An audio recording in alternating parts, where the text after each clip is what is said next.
آدمایی هستن در زندگیتان، نمیگویم خوبند یا بد، چگالی وجودشان بالاست.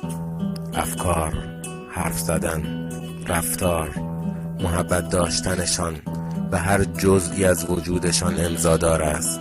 یادت نمی رود هستنهایشان را بس که حضورشان پررنگ است.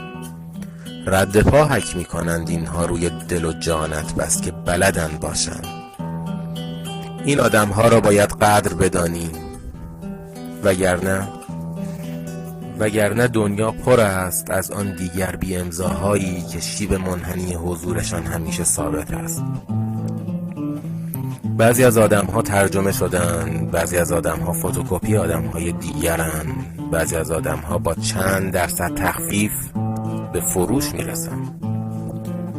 بعضی از آدمها فقط جدول و سرگرمی دارن، بعضی از آدمها خط خوردگی دارن، بعضی از آدمها را چند بار باید بخوانیم تا معنی آنها را بفهمیم. بعضی از آدمها را باید نخوانده کنار گذاشت. از روی بعضی از آدمها باید مشق نوشت و از روی بعضی از آدمها جریمه. نیاز نیست انسان بزرگی باشیم. انسان بودن خود نهایت بزرگی است. میتوان ساده بود ولی انسان بود، به همین سادگی.